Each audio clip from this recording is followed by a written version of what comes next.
पिछले चंद घंटों में जो कुछ हुआ उसके बाद मिडल ईस्ट की सूरत हाल मजीद संगीन हो गई है। दुबई मीडिया ऑफिस के मुताबिक एयरपोर्ट पर फ्लाइट ऑपरेशन सस्पेंड कर दिया गया है, जबकि परवाजें भी डाइवर्ट की जा चुकी हैं। दूसरी जानिब अमरीकी मीडिया का कहना है कि अब डोनाल्ड ट्रंप के पास सिर्फ 2 रास्ते बाकी बचे हैं।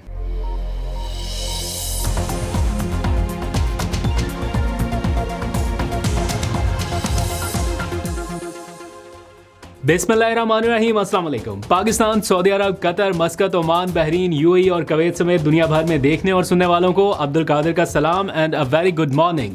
पाकिस्तान में 16 मार्च का आगाज़ और ईरान अमेरिका इसराइल जंग का तीसरा हफ्ता शुरू हो चुका है और अब से कुछ देर कबल ईरानी ड्रोन्स ने एक बार फिर दुबई एयरपोर्ट को निशाना बनाने की कोशिश की है, जिसके नतीजे में एयरपोर्ट के करीब फ्यूल टैंक जो है उसे तबाह कर दिया गया है।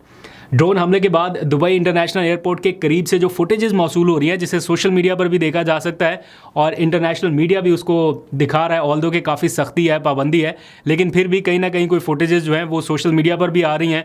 इंटरनेशनल मीडिया भी उसको रिपोर्ट कर रहा है और इवन दुबई मीडिया ऑफिस ने भी उसकी तस्दीक की है और देखा जा सकता है कि एयरपोर्ट के करीब जो फ्यूल टैंक है उसमें काफ़ी ज़्यादा आग भड़की हुई है।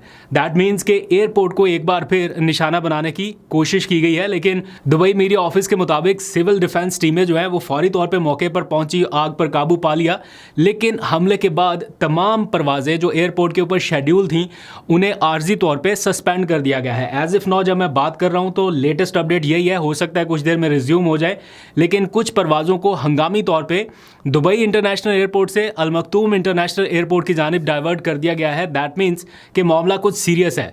साथ ही मुसाफिरों को हिदायत की गई है कि वो एयरपोर्ट से वापस जाएं और अपनी अपनी एयरलाइन से ताज़ा तरीन मालूमात हासिल करें।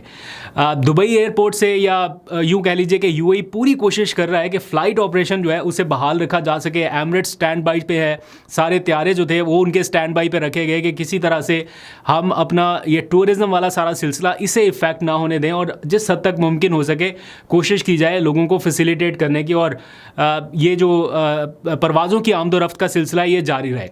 लेकिन वक्फे से हम देख रहे हैं कि दुबई एयरपोर्ट के आसपास या उसको कहीं ना कहीं निशाना बनाने की कोशिश हो रही है।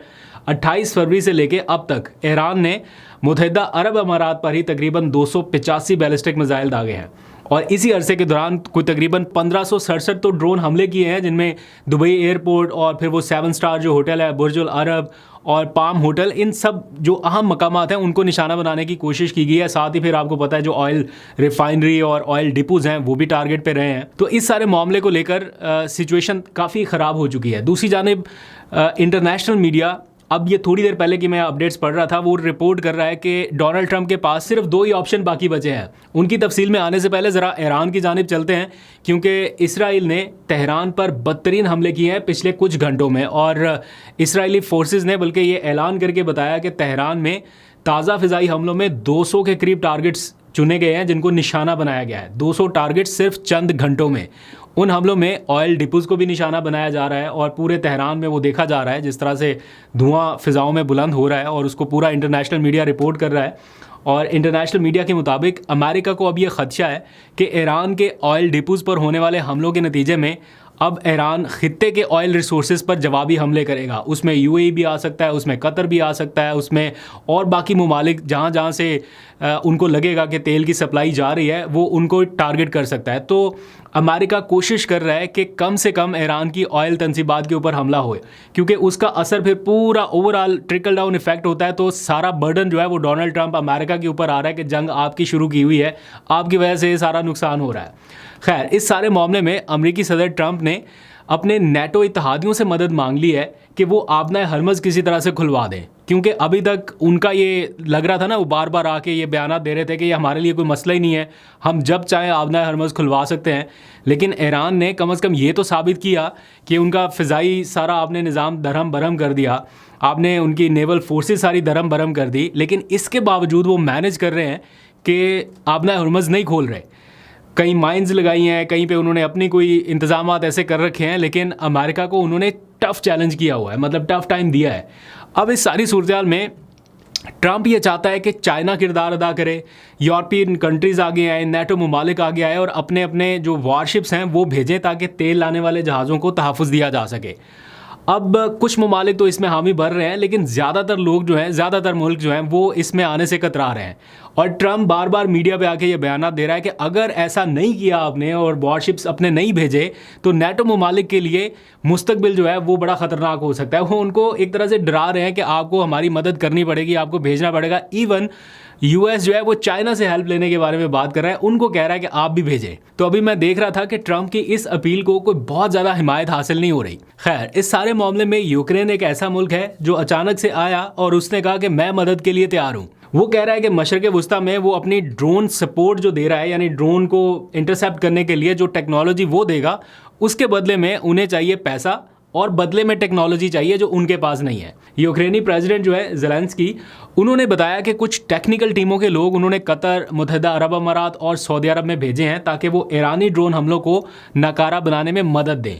लेकिन वो मदद के बदले में चाहते हैं कि उनको पैसा भी मिले अच्छा खासा और टेक्नोलॉजी भी मिले। ये उनकी डील टेबल पर है। जिसको चाहिए ड्रोन से बचने के लिए उनकी टेक्नोलॉजी, वो उनके साथ अपनी डील करे। ये इस तरह की सिचुएशन है। आलमी अखबारात के मुताबिक अब ट्रम्प के हाथ से वक्त बहुत तेज़ी से निकल रहा है। ये जंग तीसरे हफ्ते तक दाखिल हो चुकी है और अभी तक इसके ख़त्म होने के आसार नहीं है। और ऐसा लग रहा है कि जैसे ट्रम्प इस जंग से कहीं ना कहीं निकलना चाहते हैं। तो अब उनके पास दो ऑप्शंस हैं, या तो वो इस जंग को मज़ीद बढ़ाएं और जो एक ग्लोबल अनरेस्ट है उसका सामना करें और उसकी जिम्मेदारी लेके जनाब ये जो भी हो रहा है हम इसको फेस करने के लिए तैयार हैं, या फिर वो अपनी कामयाबी का ऐलान करें और खामोशी से आहिस्ता आहिस्ता पीछे हट जाएं। ये दूसरा ऑप्शन है। अब इन दोनों ऑप्शन में से आपको क्या लगता है कि ट्रम्प कौन सा ऑप्शन चुनेगा? उनकी जो बातें हैं इस टाइम जो चल रही हैं उससे लग रहा है कि वो अकेले इसका मुकाबला नहीं कर पा रहे। उनको मदद चाहिए, साथ ही मुमालिक की मॉरल सपोर्ट भी चाहिए और वैसे भी उनकी बेसेस, उनके अड्डे और उनके फ्यूल टैंकर तैयारे और बाकी जो भी लॉजिस्टिक सपोर्ट हो सकती है वो उनको चाहिए। वॉरशिप्स चाहिए उनको ताकि वो स्ट्रेट ऑफ हुर्मुज़ को ओपन करा सकें। अभी तक अपने बलबूते पे तो नहीं करा पाए। तो इन दोनों फैसलों के सियासी या फिर मिलिट्री तौर पे अगर देखा जाए तो ख़तरात या खदशात या कॉन्सिक्वेंसेस मौजूद हैं जो ट्रम्प को फेस करने पड़ेंगे। दूसरी जानिब अब ट्रम्प फ्रस्ट्रेशन में क्या कर रहे हैं कि वो अमेरिकन मीडिया के ऊपर इल्ज़ामात लगा रहे हैं और कह रहे हैं कि इनको गद्दारी के मुकदमात का सामना करना चाहिए क्योंकि ये फेक न्यूज़ फैला रहा है। पहले उन्होंने कहा कि ईरान जो है वो AI की वीडियोस जो है वो डिसेमिनेट कर रहा है। उन्होंने कहा ईरान एक चीज़ में बहुत अच्छा है कि वो AI से रिलेटेड वीडियोस जो है वो जारी कर रहा है और वो ऐसे ऐसे विजुअल्स दिखा रहा है जिससे लग रहा है कि ईरान बहुत बहादुरी से जंग लड़ रहा है और बड़ा नुकसान पहुंचा रहा है, लेकिन दर हकीकत ऐसा कुछ भी नहीं है। और वो कह रहे हैं कि जिस अमेरिकन मीडिया की तरफ से ये सारा कुछ चलाया जा रहा है ये एक प्रोपेगेंडा मुहिम है जो ईरान की जानिब से शुरू की गई, वो उसका हिस्सा बन रहे हैं। तो उनको गद्दारी के मुकदमात का सामना करना चाहिए या ऐसी कार्रवाई उनके खिलाफ होनी चाहिए। तो ये इस वक्त की ताज़ा तरीन अपडेट है। मीनवाइल बहुत सारे लोग 2 दिन से नेतन्याहू के बारे में डिस्कस कर रहे हैं कि क्या ज़िंदा है या मर गया। बुराई इतनी जल्दी मरती नहीं है और मुझे नहीं लगता कि ये जो उनके मरने की खबरें हैं उसमें कोई सदाकत है, क्योंकि अगर नेतन्याहू के मरने की कोई खबर आ चुकी होती या ऐसी कोई कंफर्मेशन होती तो उसका पता डोनाल्ड ट्रंप के बयानात से चल जाना था या डोनाल्ड ट्रंप की बॉडी लैंग्वेज से या उसके एक्शन से पता चल जाता। लेकिन उसके मरने की अफवाह इतनी तेज़ी से अक्रॉस द ग्लोब फैली कि उसे खुद आना पड़ा टेलीविज़न पे, मीडिया पे, सोशल मीडिया पे, खुद अपनी वीडियो पोस्ट करनी पड़ी, इवन अपनी फिंगर्स दिखानी पड़ी कि ये AI फिंगर्स नहीं है, 6 नहीं है, 5 ही हैं, दोनों हाथों की दिखानी पड़ी। लेकिन लोग उसमें से भी ढूंढ रहे हैं कि शायद ये AI कंटेंट हो, शायद ये भी AI के ज़रिए बनाया गया और वो हकीकत में मर चुका हो। लेकिन अनफॉर्चुनेटली फ़िलहाल ऐसा दिखाई नहीं दे रहा। उसने जुल्म की जो दास्तानें रकम कर दी हैं मासूम निहत्ते लोगों के ऊपर जो जुल्म कर बैठा है, मेरा ख्याल है हर बंदा ये उसके बारे में यही सोचता है, यही गुमान करता है कि कब ये खबर आए।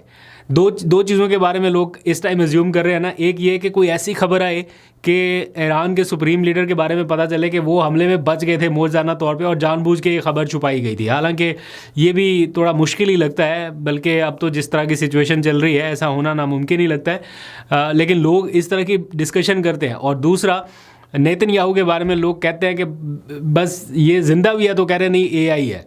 इस कदर लोगों की नफरत है उसके साथ।